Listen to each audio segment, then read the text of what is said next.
Ladies and gentlemen, welcome to tonight's event, which is a special joy for me because I would like to present very briefly to you an old friend and colleague of mine, Cornelia Peres, who is a long time, for many decades actually now, a internationally well-known and active art historian and conservator. And in that capacity, she will talk to us tonight. Cornelia Peres got her education in Basel, in Switzerland, and in Bonn primarily, where she worked for the Cultural Heritage Foundation in Germany for quite a few years. Then she moved to Holland, and she was for about 5 years. She worked as a restorer and conservator for the Dutch National Cultural Heritage Foundation in The Hague. And then she moved in 1986 to the Van Gogh Museum in Amsterdam, where she was for at least 12 years the main curator, main conservator for paintings. And I think it was at that time that she started to specialize on especially 19th century painting, Van Gogh, of course, being a 19th century artist. And if I'm correct, she restored 49 paintings by Van Gogh. Even more. That's a stunning figure, of course. Tonight she will actually talk about some of her work, but let me give you an idea of what else she has done. As a conservator, you have to take, like an ongoing education, you have to take courses, very, very high-level specialist courses in major conservation centers in the world. So, as such, she was at the Getty Institute for Conservation in LA, in the United States, at the Tate Gallery in London, several places in London, actually, over the years. She actually, I found it very interesting, she did a Macron course on microscopy at New York University in about 25 years ago. So she is well known among us at NYU.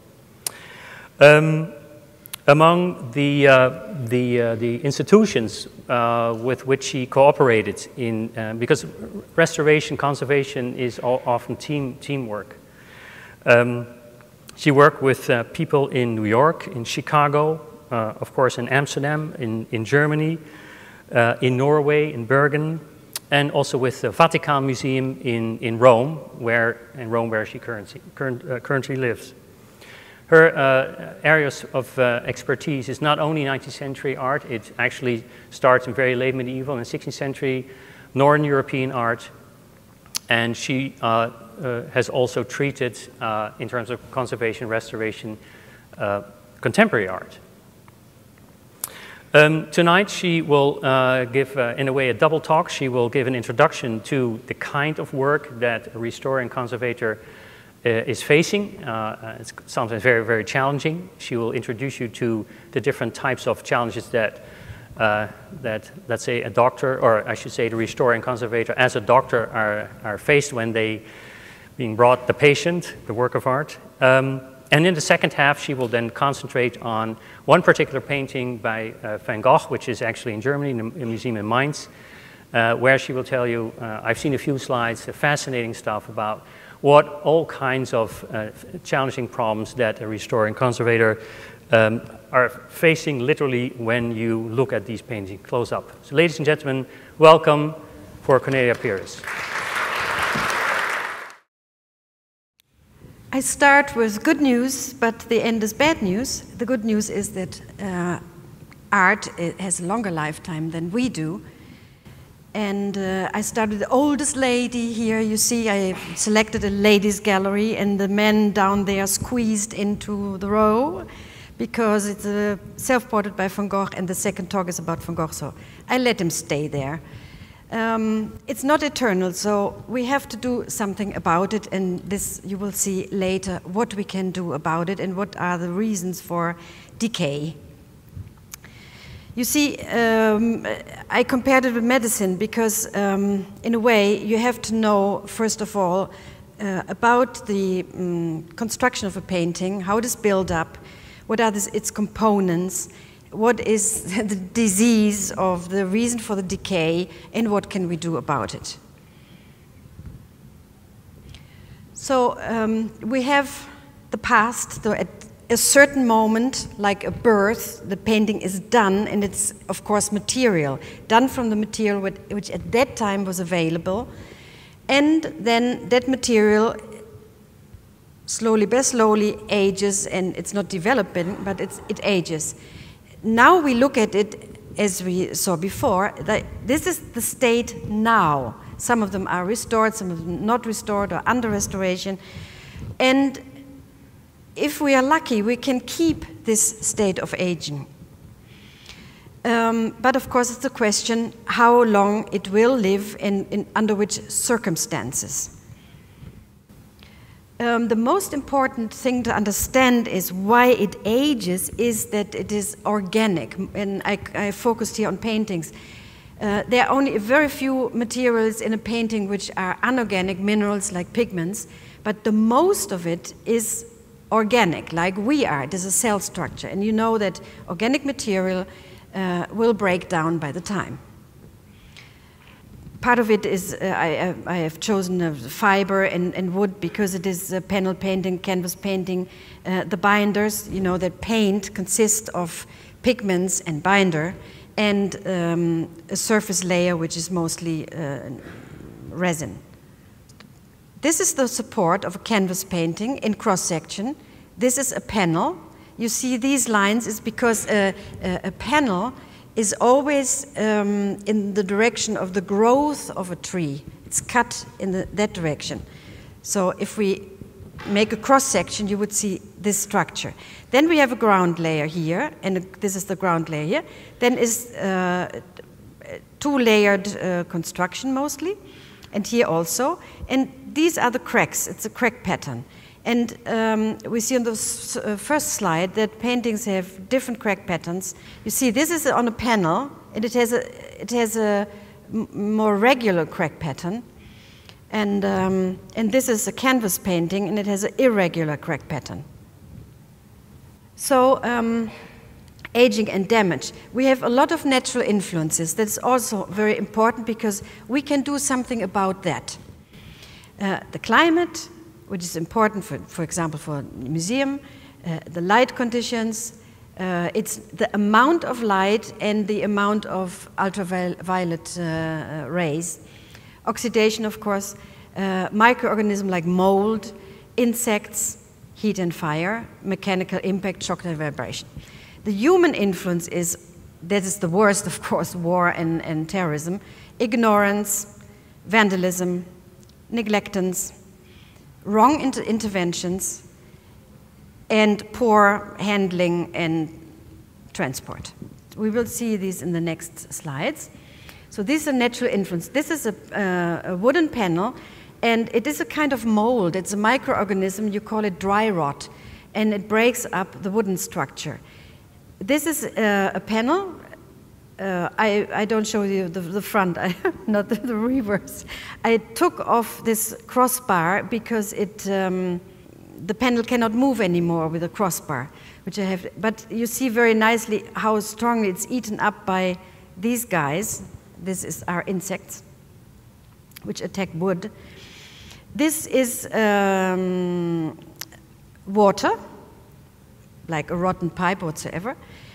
Here we have another kind of mold on a plastic tape, which is taped around the tacking margins of a canvas painting.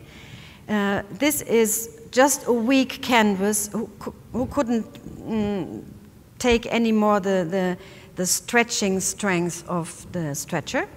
And here we have a different kind of mold again, which is settled in the structure of the canvas of the reverse. You see it here too. And this was the support. And here we see the front of the painting. Here you see the typical, not only crack pattern, here it starts already to create cleavages and kind of blisters. This is also natural because it is use of oil. Oil polymerizes, so if there's too much oil, it wrinkles, and actually it enlarges its volume. So this is the result. This is a tempera painting. It's a painting by Vuillard, and it has a very poor adhesion to the ground because it has not enough medium. So when it dried up, it cracked up, and you see already little losses here. This is actually quite funny. It is, you see these little letters, and these are letters, the inked from a newspaper, and it's a Cézanne painting, and it was wrapped by the artist for transport. And we had some cases like this with Van Gogh paintings, which originally were wrapped in newspaper before he sent it to his brother Theo in Paris, when he was in either in the Netherlands or in southern France. And this is varnish still on top, so I was not sure, and you couldn't even see it under the microscope, before the varnish was taken off, whether these remains of the ink was on top or under the varnish. And it turned out to be on the original paint and even pressed deep into it. So we couldn't take it off, but it would also be a pity to take it off because it is original. It happened during the lifetime of the painter. This is a typical crack pattern of canvas painting. You see the difference. This is much more squared because this is the nerve of the wood. It goes in that direction, while a canvas painting goes in all directions. So it has a completely, we call this cupping when it forms this shaped edge pattern. This is soot. It is actually very gray, very dark gray, not greasy. It is not a deposit of nicotine, for example, not from a smoker's home, but this must come from the central heating, which was maybe charcoal heating. It was in the ex-DDR from under 30s. It was painted 37, and until today it was at the owner's place. This is an acrylic paint from early 60s, from a Dutch painter. And here you see that it also has a very poor adhesion. This is already a loss, and you see the crack pattern, and there are several losses. So now we go to damages caused by men. This is an 18th century painting in a church which has been just hanging around and was never cared for. This is a 20th century painting, Heiter. There was an exhibition in New York a few years ago. And so also poor maintenance. It was just moved around and has very, very deep scratches. This is a long story, but I have to make it short, unfortunately. This is a painting by Barnett Newman, which hang in the Stedelijk, and then a sick person who already attacked another painting by Barnett Newman, Red, Yellow, and Blue. He was angry that the painting was not on show and attacked this with a Stanley knife. And it was extremely difficult and long restoration. The painting is about 5 meters large. I took it from the side because here you can see better the damage. This is a very, very small painting by Andy Warhol, one of the silkscreen paintings, and you see here a little deformation that is a mechanical impact from the reverse side. Here's the same painter. It is a mezzanine board, and it's a deep scratch in the board, and like a pencil here. This painting, this is of course a detail, was transported and not wrapped very well, and while the people moved, it fell through a chair. So, and here we have alterations caused by treatments in the aging.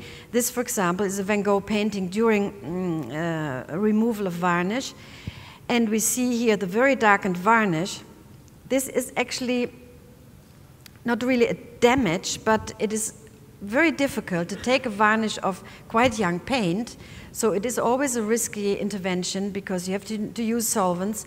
And on top, it was never intended by the artist that his paintings were varnished, so you could not read it as it should be.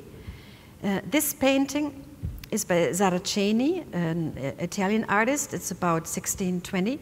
It's a panel painting, and here again, there was a support panel glued to the reverse side, but glued in the wrong direction across the nerve, so the painting couldn't move. And you see, this is a raking light picture. You see that it suffered severely from this intervention. This is a 17th century Dutch painting, a detail. Here we see it's also during varnish removal, and there is a lot of overpaint on the blue. You can understand why, because the blue lost its contours and depth. That's due also to the material which the painter used. And this little angel is from an Italian painting in the 17th century. And you see a lot of abrasions and cracks. Maybe it was rolled up because you have a certain direction, although it is a canvas painting. And it is heavily abraded. This was after I took off the varnish. These paintings had very often in that period in Italy a dark ground. So what you see here, all these spots, is the ground layer. They built it up like not from a white ground but from a dark ground. This is a detail of the Van Gogh painting you will see in the next presentation. You have some losses here, but this surface, what you see here, they're all blurred up paint, blisters, because it had a severe heat damage from a wrong treatment. So now I give you just an idea about the definitions. What is conservation? All interventions that treat a local damage or weaken structure of an artwork. That's conservation. Restoration is removal of dirt, discoloration, discolored varnish, extended fillings, altered overpaint and retouches, because by the time the retouches and the overpaint discolor, because also that is made from organic material.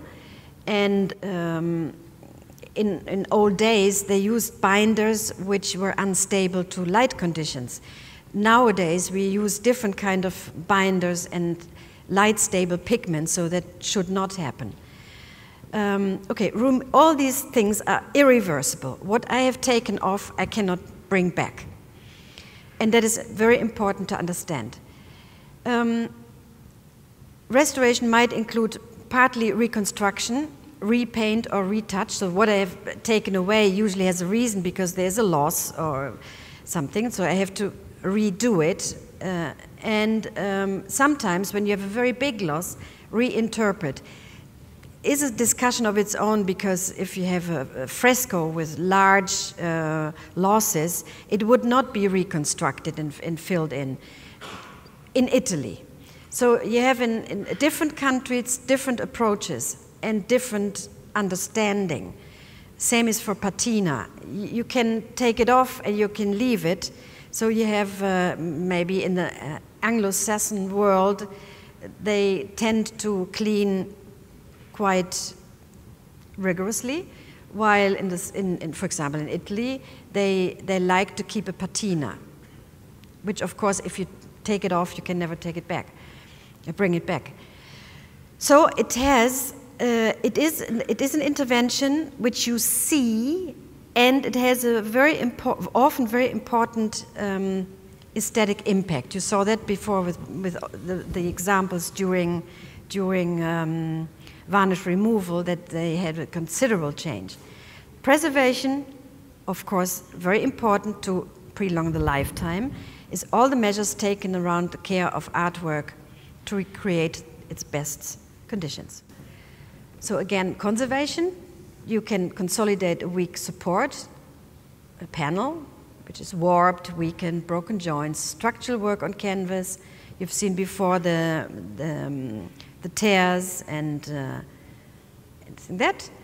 And the paint layer, when it has loss of adhesion, cohesion, you have seen that before. Then blanching, cleavage, and cracks, which can also happen in the varnish layer.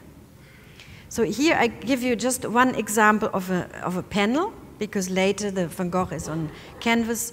This is during work. In this case, although it is a conservation, I had to do also restoration, remove the varnish and the fillings, because you see here that the joints opened and they are disleveled. So there was a filling which is not meant to be, and I couldn't re-glue it very well without taking off the filling and the varnish, because the fillings are under the varnish. So I had no choice. And here, this is before retouch, and you see the joints with the new filling. So, I said before, removal is irreversible, but what I add should be reversible. Means the filling I put on should be reversible in the sense that if one day it is necessary to take it off for whatever reasons, it should not harm the painting. And for the retouch is the same thing, and for the varnish as well. So the material what we use is different from what the painter used, because very often I get the question, but do you use the same material of the artist? No, I don't, because then what I add would age as the material what the artist used. So I have to take materials which do not age or little, or age very, very extremely slowly. And I show you here not a structural work, but restoration work. This is a 16th century painting, and here is a very thick varnish, and you have a very large area of overpaint. I took off the varnish at this part, and part of the overpaint, but I wanted to know how big the real loss was. So an X-ray was done, and it shows the exact loss. And if you would put it on top, you would see that the filling extends a lot of the like this all around the original loss. So we take this. I took this off and then retouched it again. This is the result. It's a little bit too red though, but well, I hope you see the difference.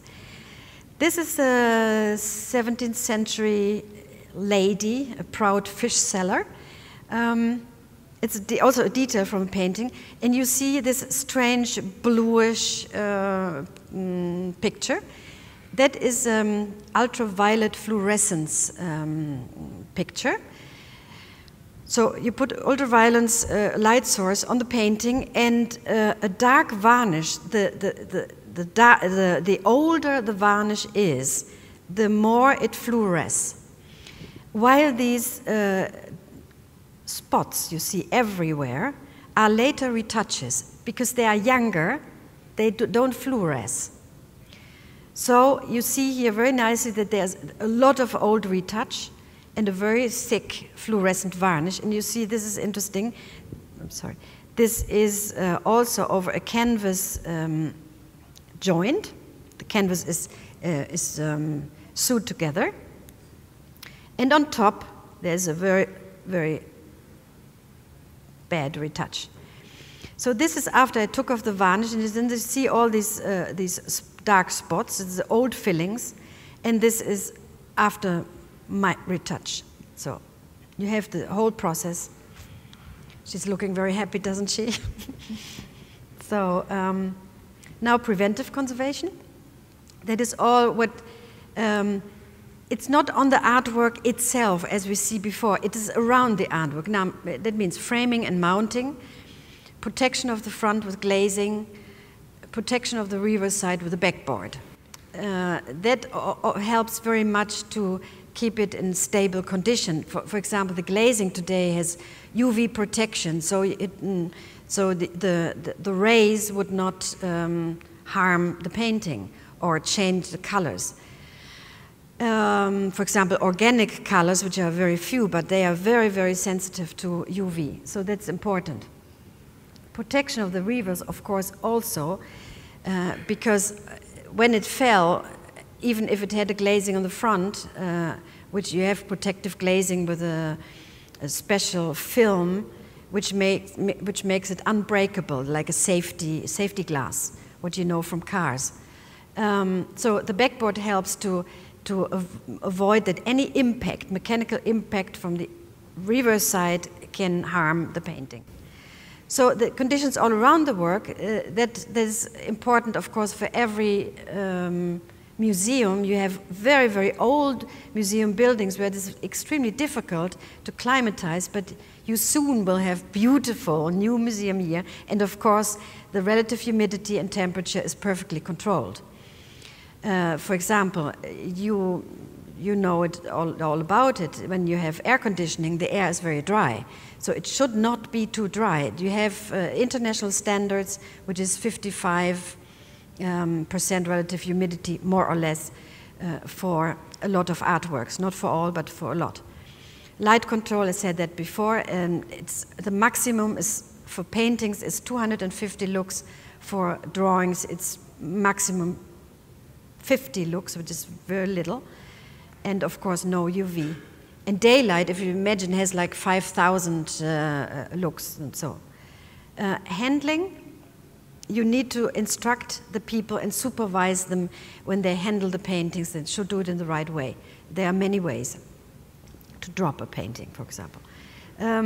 Storage, of course, the same as in the exhibition rooms. The storage rooms also have to be climatized perfectly well.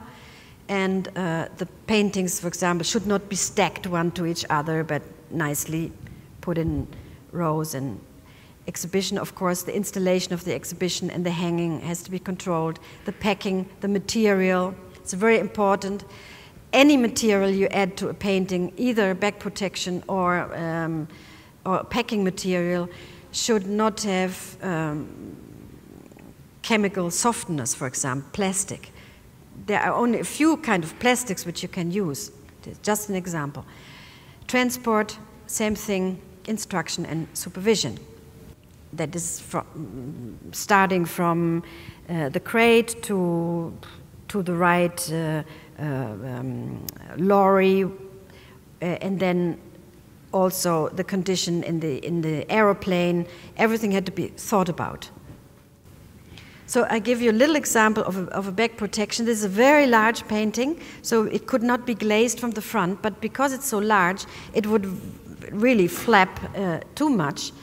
And this is a Capogrossi, and you see here, it's from 63, it already formed a crack pattern.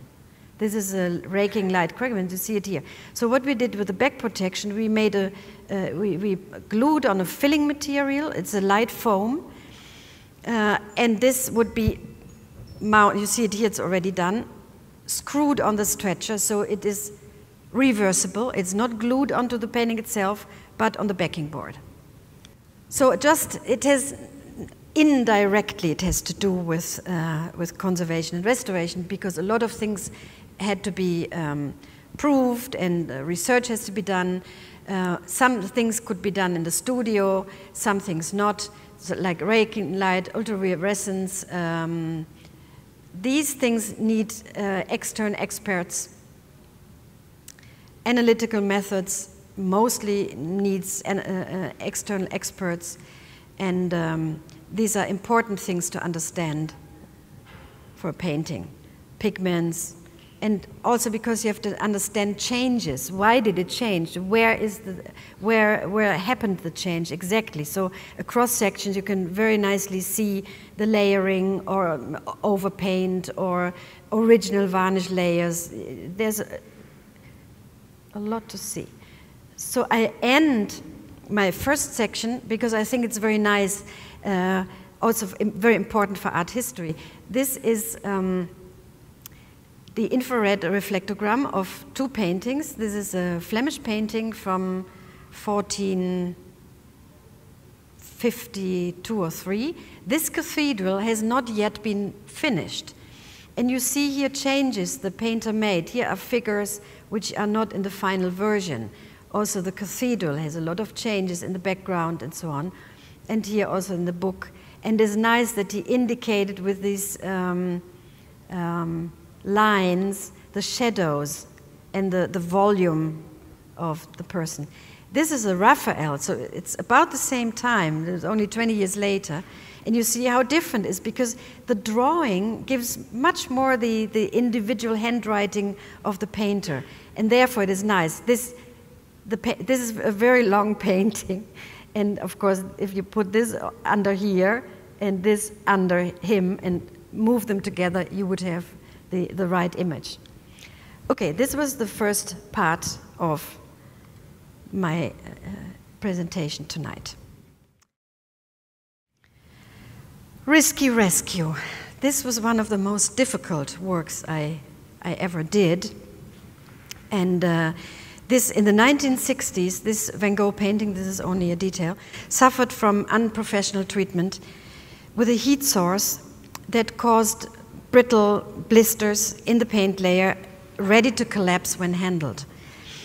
The owner is the Mannheim Kunsthalle, only agreed a loan request from Ottawa for an exhibition after a successful conservation, and as a Van Gogh specialist, I accepted this challenging task indeed. And when I accepted, I didn't know what expected me. Here you see two raking light pictures. They tell us a lot about the painting. For you, it tells us that it is built up very thickly. On the right side, you see these strange lines, and in comparison with that side, it's also very flat. Maybe we see that on the next slide, a detail. You see it's very flat, and if you look at the X-ray, that explains that Van Gogh actually had a previous sketch which he took off with a palette knife. He just took it off like this. And while here on this side, we have more damage of the heat source I'm talking about later. And these are little plasters which were attached to the painting in 85 when it traveled, and just to hold the blister in its place. So the painting is executed on a prepared linen support with heavily laid on oil colors. The paint layers are considerably thick, covering most of the ground and reworked areas on the top of a rejected and scraped down sketch. This heavy layering with age tensions and cleavages is one of the reasons for the poor adhesion of the paint layers, which resulted in the previous treatment, a wax lining. We only have a verbal resume of this treatment executed in the 1950s, telling that the reverse side of the original canvas was irregularly covered with loose particles of pure beeswax, diluted with turpentine oil and spread with a brush. Afterwards, heated from the reverse side with an infrared heat source, and then adhered to the lining canvas, pressing the canvas together with a thumb. Unfortunately, that method required a lot of heat to seal the original canvas with a supporting canvas. It seems, though, that this report is not really true. That means that the infrared lamp was placed in front of the painting. Otherwise, it would never have caused such a problem. So you see here very nicely, these losses, for example, are because the second paint layer didn't adhere well to the first paint layer, which you see here. Here, this is a poor retouch. They just painted on top of this loss. This one, you see these round-shaped loss and even deeper round-shaped losses again, and these round-shaped upheavals, whatever. And it's the same here.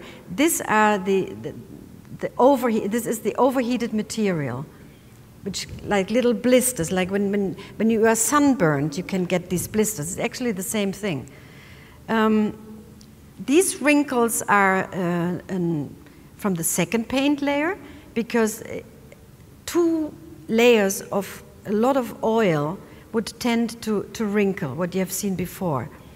So this is the main problem. This is again an old loss, and the reason for this second treatment when it was overheated. And this is the overlapping paint. This is a brush stroke from the paint layer underneath, and this is the brush work from the painting what we see now. Oh, well, I have to explain that the magnification, these pictures are taken with a microscope. So each picture is about not more than 2 centimeters. And some of these little blisters, I have a diameter of less than 1 millimeter. So it is very small in size. So and then leave these craters, what you see. When they break, they are like little craters. So any vibration, because it's very brittle, the material, would cause a collapse of these little blisters. Of course, that's the reason why they wouldn't send it on loan. So I had a painting in the 1980s from the same time, from 1819, from a neo-impressionist Dutch painter. It was not relined though, and it had local heat problem, maybe from a sun, which from sun, when sun hits a glass or a mirror, reflects. It's like a yeah, it burns. I don't have the right word for it. Anyway, what I did then was I put the painting in after about 9 months of thinking. It was a difficult birth. I put the painting in a vacuum table, and with a very, very thin and very flexible cover on top. A brief heating and suction caused that the air went out of the little blisters, and I didn't need any adhesion material because I reactivated the oil in the medium. It worked out perfectly fine, so I thought I do this here, but I do it as locally, not the entire painting, because you saw before that most of the blisters were on the left-hand side, hardly any on the right side. So you see here a little tabletop, and it is joined to a suction unit and to a unit which adjusts the temperature and the suction. That allows me to bring this plate under the painting and suck the air, so it would suck the air out of the little blisters, and I can work on top. That was my plan. So you see it here. This little table is now under the paint layer, and I have the opening, and I could direct it. In this case, it's in the middle, but I could direct it because it's about a quarter, the tabletop, small tabletop of the miniature suction table, is about a quarter of the size of the painting. And this is the adhesive I would need at places where which were open. Of course, you cannot bring in an adhesive in a blister which is closed. But in open places, and this is a little hot air blower, this opening is about 2 millimeters. So you can work very, very precisely, because of course, a surface like this I could never touch with a hot spatula. Hot spatula is like a tiny, tiny iron, but of course you could never do that. You would crash the blister. Again, this thing has a transformer where you can regulate the heat flow and the flow of the air. So I only went up to 50 degrees centigrade because at that point wax would melt, and I didn't want to go further on because the oil paint is also very sensible to heat. So unfortunately, it did not work. We see that this is the size of the little table, that you see a difference with the area around, of course, because you see here this wax is kind of bumpy. It's flatter, and the wax has melted a bit, but on the surface of the painting, I couldn't see any difference. You didn't feel the suction. That means there is so much material in between from this second lining canvas and the material they put in between that there was no way you could resolve the problem. So what I had to do is to take off this lining canvas and the material.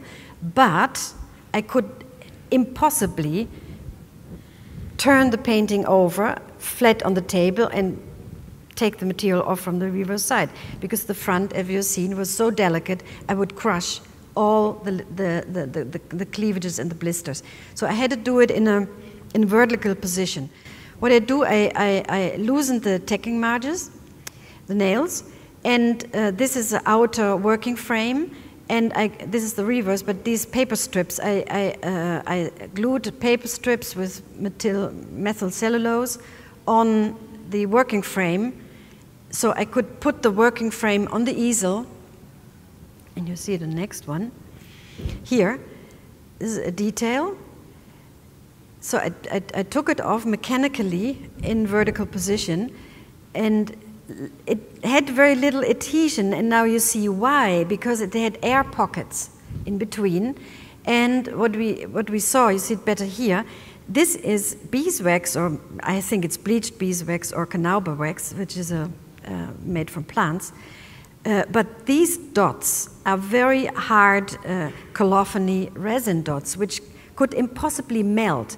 So when they had used the heat source, they melted a little bit of the wax, but not enough, and they had impregnated the relining canvas with the wax. But it had a poor adhesion, and that was the reason, also this thick lumps of resin, that my first trial didn't work out.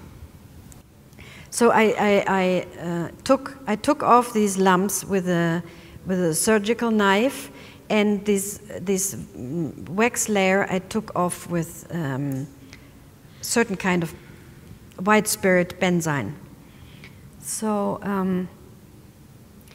the next step would be what I did with the painting I had in the Netherlands, and with which I had a good experience. This is a low suction table, which creates a vacuum at most, but here, of course, you have to be careful. Make a vacuum envelope, because if you suck down too much air, the atmospheric pressure would be too much, and you would squeeze down and flatten the entire impasto. And these help only to suck the air away under the painting and bring it to a suction point. So what we see here, this shiny thing is a special foil, special material, which would not stick, and it would not stick also to my adhesive material, which you've seen before, the Beaver, which is a kind of artificial wax which is compatible with the material of wax which is already in the painting. And what we see better here than here, you see that the tiny little blister, it goes around very, very nicely, but what it did not is it pulled over the tops of the impasto. So it means that it would not go with the impasto. And I could not use this method. And this was the moment when I really started to get nervous, so what to do? There was only one possibility left. I had to treat each single blister separately. But when you look at the painting closely, here again, remember the UV light before, you see with the UV that it has quite a strong fluorescence, and you see how thick the varnish is. And here too, the impasto, this is the original impasto, it not heat damage, it is this flower, is very dark and gray, and the sharp edges are kind of rounded up by the varnish. You see it even better on these two examples. Here are the heat blisters, and you see here, this material is the varnish, and it really closes completely the relief of the painting. So it means I would have no access, even with my little tiny airflow tool, no way. So I had to take the varnish off, which in this case, again, remember the panel painting, is part of the conservation measure, because without taking the varnish off, which is a restoration measure, I could not get access to the blisters. And even worse, Ottawa had accepted the proposal and the estimate for the conservation work, and denied the restoration work because it would have been too expensive. So I was limited in this case. I had to do this work for the sake of the art. So this is the tools I worked with. This is the microscope, because of course you have, with such little blisters, you have to work under the microscope and not to get lost, because you only see as much as this. Again, it's like 2.5 centimeters. And so I used this elastic strings to make a grid which I could pull over the painting without doing any damage. And this is my little air blower again, and here you see the millimeters, you see how small it is. And tweezers, you see later why. This is a silicone-headed pencil. Here you see the silicone top. It's very small, but it's very elastic. It's very smooth. This is the cleaned part, just to have a little bit of an overview. It's uncleaned, so it's halfway. You see here, halfway. And this is always coming closer, closer, closer to this flower. This part is cleaned, and you see how brighter it is. It's not gray, and you see very, very nicely the brush stroke, which here is kind of indifferent. These are all pictures taken through the microscope, and they show you the process of the same spot. So this is a gel, because you can imagine you cannot go with cotton swabs over the surface until the varnish swells, because you have to rub and to rub and to rub, and you would harm the tops of the impasto. So what I had to do is a very, very thick gel, thickened with carbopol, and well, it's buffered at a pH of 7.5, so it's neutral. And I put a tissue, like Kleenex tissue, but just you can split it up and use it.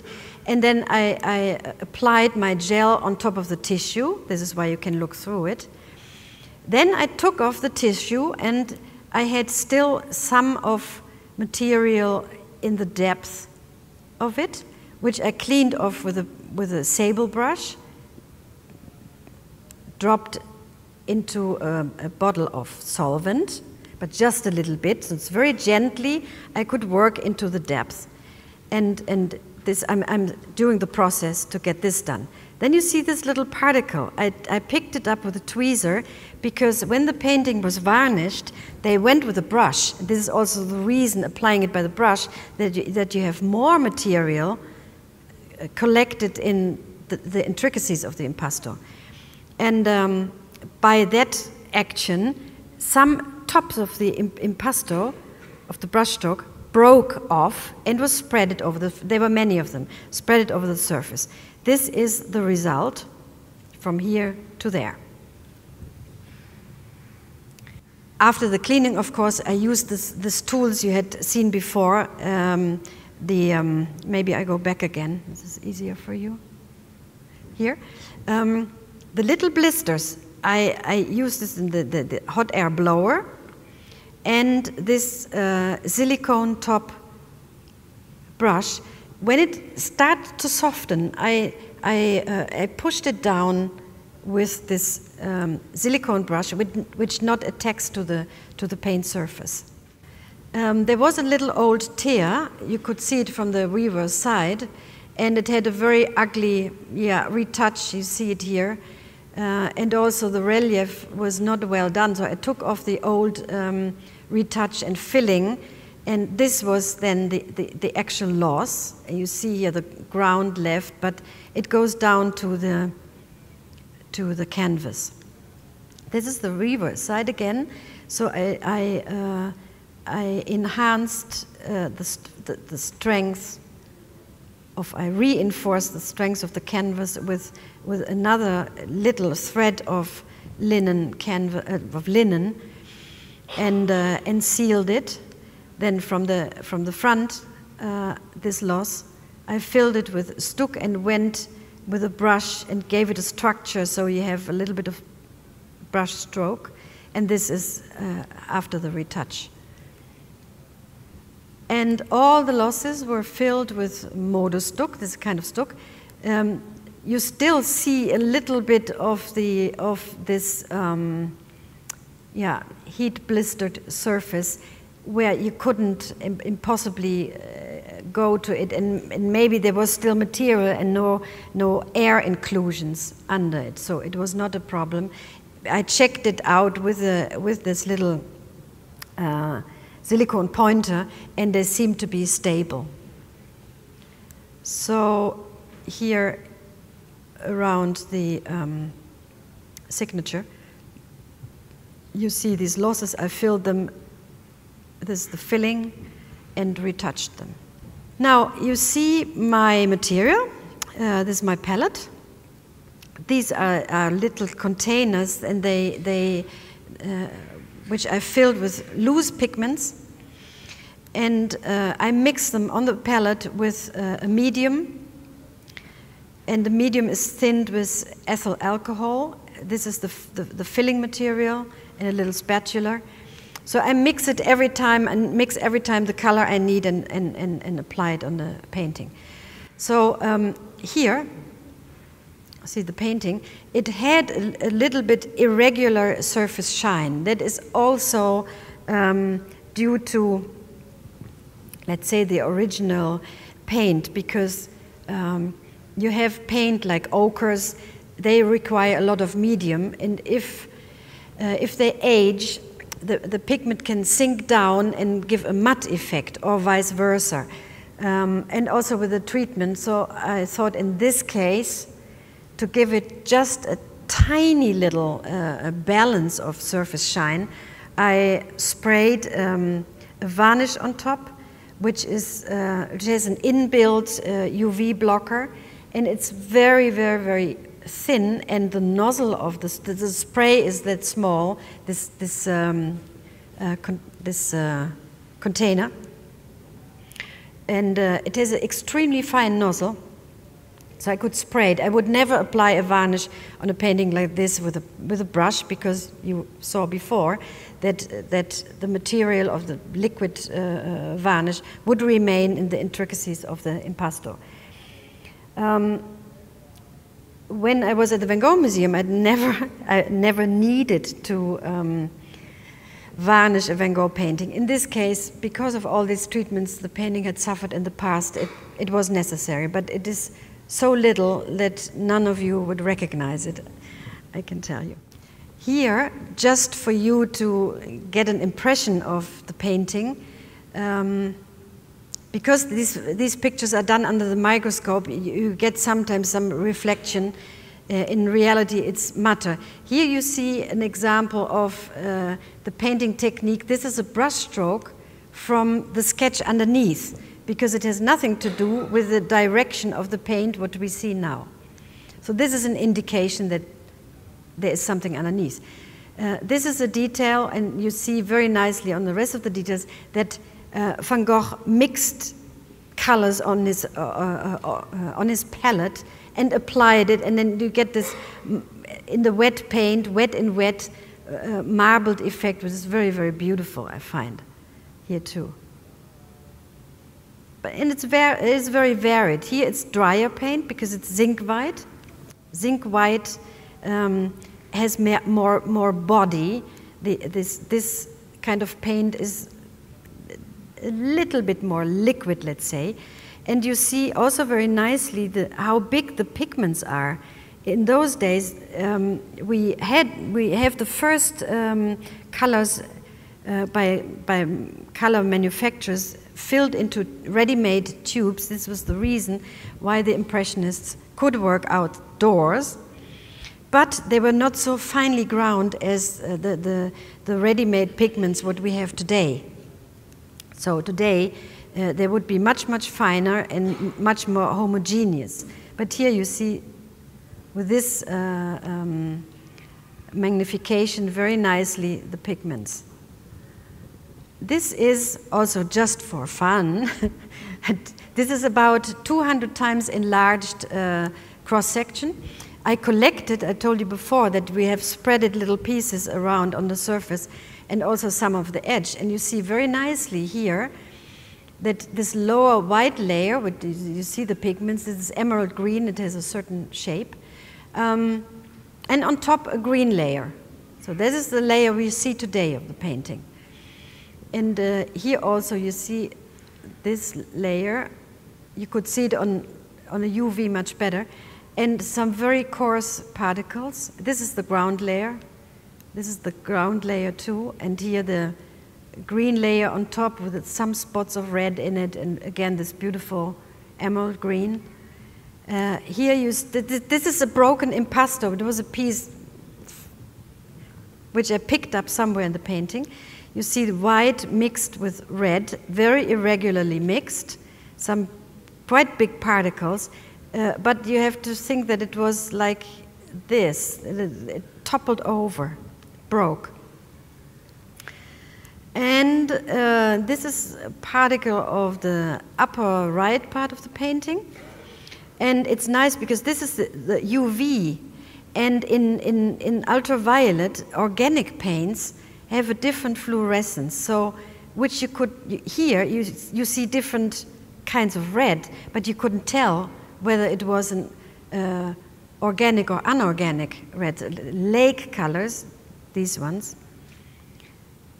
are organic, and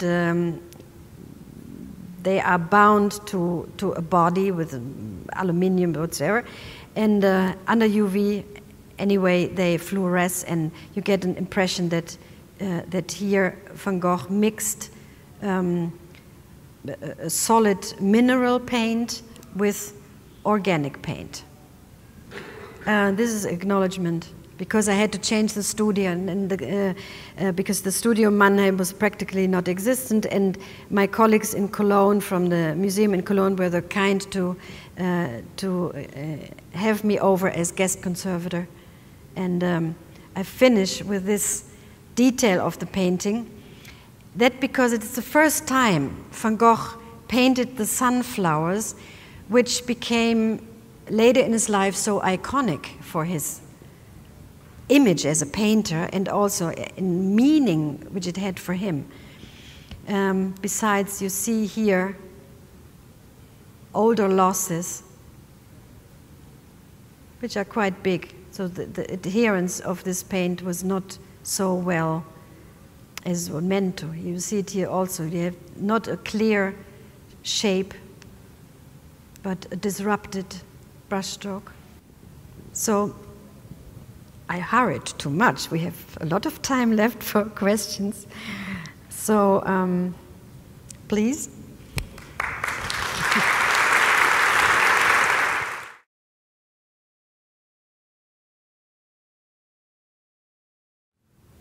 Thank you for an excellent presentation. Two questions. Because of your specialized knowledge of Van Gogh, are you often asked to give a second opinion as whether a painting's an authentic Van Gogh?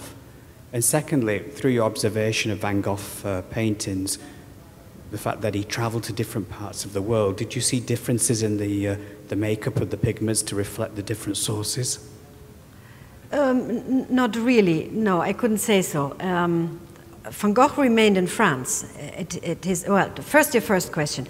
When I left the museum, that was 98, and some years passed since then. I was there 12 years and founded the studio. I was the first conservator and the research, but my follower, of course, is now there since 16 years and did a lot of research. So I think they would be asked too, but for example, this I made as a freelance conservator. I was asked for that.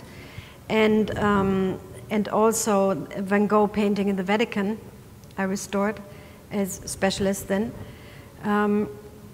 Sometimes big collections have colleagues which do a lot of 19th century and early modern paintings, and I think they often want to do that themselves because it is exciting to have done paintings like this. Sometimes they ask, sometimes they don't. Your second painting, a question about the pigments, is that Van Gogh used in his Dutch period a supplier in the Netherlands. And they also had imported material, the first tube colors from Germany. In France, he got most of his colors from a small manufacturer in Paris. And also the linen. We know that because when he was in southern France, he wrote letters to his brother and asked to get him colors from that. And he made lists what colors he needed and how much he would need and where he should take it. But it is interesting because in the 19th century, from the mid-19th century, we have quite suddenly, with the Industrial Revolution and development, an enormous amount of new pigments and synthetic pigments. For example, ultramarine, which was made from lapis lazuli in the 19th century, they found artificial ultramarine. Or cobalt blues, which we find in the 19th century, Prussian blue, end of 18th century. So, and there is an article that artists complained because there were so many different paints at a certain point, they couldn't even choose anymore. For example, they had 200 kinds of reds and a lot of also organic reds, and they had fantasy names, geranium, lichen, all kinds of things. While in the past, like the organic colors had name of their origin, like krap, which is a root, or carmine, or some comes from this little louse, which is on plants, and they pick the lice and squeeze out. You know that. So there was a big choice, but quite a group of Impressionist painters, which Van Gogh met in Paris, went to this little manufacturer, color maker, and bought it there. Yes. Are you asked to verify whether it's a Van Gogh or a fake? Oh, I didn't hear that very well. I'm sorry. Yes, sometimes I'm involved in that, which is not very pleasant because there are many fakes. There is a catalog which is very reliable, and it is only very, very rarely that a painting is attributed to Van Gogh. It happened in the last years. There were two with new research possibilities, and there's a team involved in the Van Gogh Museum. But it's sometimes really frustrating. It's frustrating, of course, also for the owners, because they see not the painting, they see dollars and a lot of dollars. But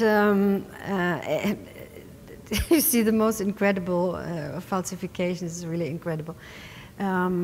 Unfortunately, it happened very, very rarely, because most of his work was managed by his sister-in-law after he died and his brother died.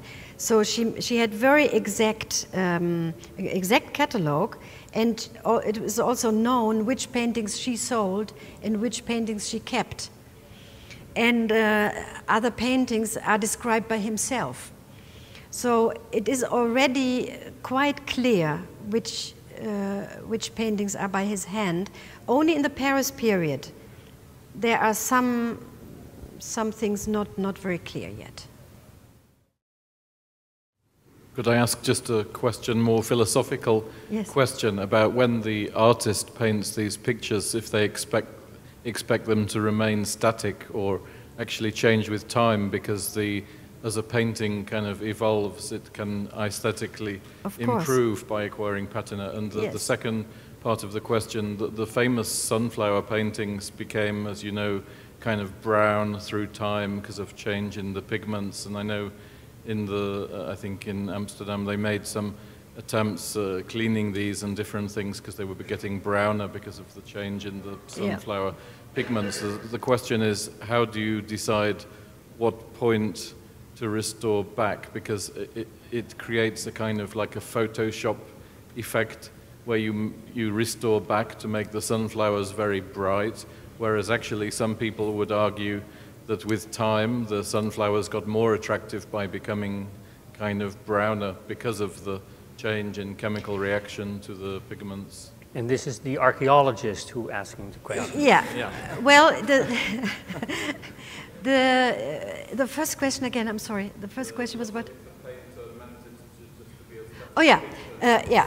Okay. We have a lot of paint treatises. I mean, it goes from Cennino Cennini, or even from Greece. You know, there's an archaeologist. We have from ancient times artist treatises. And they describe not only the way how to make and build up a paint layer. For example, the Marianne manuscript is very famous from the late 17th century, late 16th century. They were, for example, very involved to make the best and clearest varnish, because they knew certain varnishes and certain resins would darken more than others. Or the production of linseed oil, which was their main medium. Sometimes they used walnut oil, and they knew that would darken, but they didn't want it to darken. So I think that is one important point, that they were very aware of the changes. Then, for example, the Impressionists, they didn't like to varnish, but there's many reasons for that. Not only the paint theory, but it was also an avant-garde statement versus the salon paintings, which were the word vernissage comes from the day when the salon opened. The day before, there came special people or huge letters to varnish these big paintings. That is vernissage. And the Impressionists were against the salon paintings, which were usually also very dark. They had a completely different tonality. But the tonality of the Impressionist painting, and even more the Neo-Impressionist paintings, they couldn't bear any varnish. First of all, because you have a completely different reflection of light. They would be shiny and would saturate the paint dots even more, and they would yellow. So that was impossible to think about when they so carefully balanced the color match with the pure color dots one next to each other. It would be unthinkable.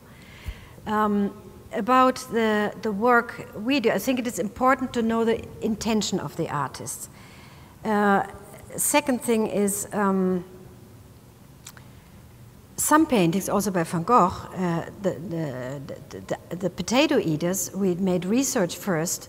We could not take the varnish off because of later treatments, and also because a medium, Van Gogh mixed into his medium, made that pigments migrated to the front, into the later varnish. That means if I take the varnish off, I take original material off, so we had to leave it. Same happened with the sunflowers. This chrome yellow he used, which alters, it alters, of course, only like, I don't know, not even 1 micron. It alters as much as the light enters into the surface. But it was also varnished later, and to take this varnish off is almost impossible because, again, this yellow is very sensitive to solvents. And when you, and also it was relined, so with the heat, you see not even when you have a cross section, but with a microscope, you see the migration of pigments. Same thing, you can't do anything about it. You have to accept it. But of course, the patina question, it was a big question in the Vatican with the 16th chapel. There was a lot of fuss about it, actually. Which is wrong because for centuries people were used to a certain image. But a fresco painting, in effect, is not affected by a natural patina unless you say the smoke of the candles, of the candlelight is natural patina, but it was unreadable. because, and that is also very important for many paintings which were done for churches or for space like this, there was no artificial lighting. What we see today, the enormous spotlights like these on the paintings, the people never saw it, and the artist also. So the artist was on his scaffolding working like this in a space where he used quite bright colors because you had very little lighting and you would see it from far away. So that is very important. And even today, when you travel in Italy, you go to churches, there you have these little machines, you put in a coin, which lightens the altarpiece. Otherwise, you wouldn't see it very well. It's very, very dark. So we are very spoiled. That would be a reason more to leave in a museum where it is on a spotlight, leave some patina and not take off patina. So it is a thing. It's part of the decision making and discussions between crew writers, owners, conservators. Yeah. When does your profession actually start? How far back? Because you referred to some other previous restoration work on the paintings you've repaired. How far back did we begin to repair paintings like that? Oh, there's a very, very long tradition. Again, in treatises of paintings, there are some recipes given. Sometimes it's terrible. You would say, oh my God, and you understand what had happened. And particularly, we know there are many books even about the history of restoration, and not only paintings, of course, the archaeologist knows much more about it, as much about it. And it's interesting because, of course, in the past, there were very different interpretations. There's a very interesting example in the Glyptothek in Munich, where you have a frieze of, where is it from? I don't remember, in Munich, where Thorvaldsen did the what is again some of the editions. It is from an Greek. A Greek. I think it's a Greek temple. And of course, he interpreted certain movements in a wrong way. So then is the big question: should we take away historic editions, which have also a story to tell? Should we leave it or should we take it away? There are a lot of ethical discussions about that.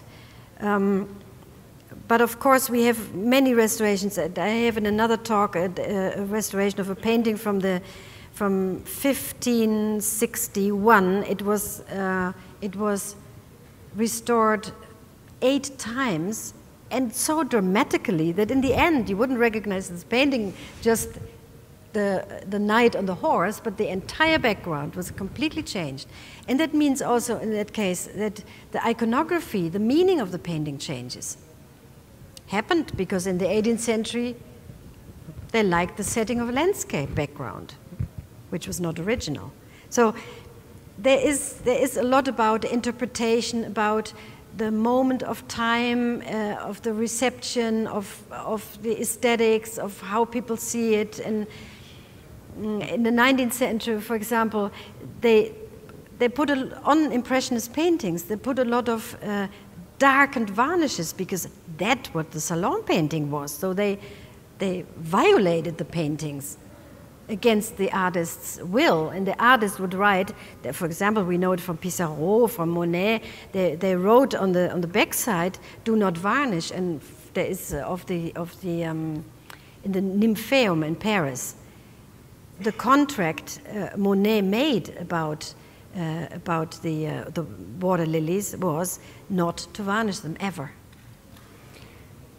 So each painting has a story to tell. So thank you so much.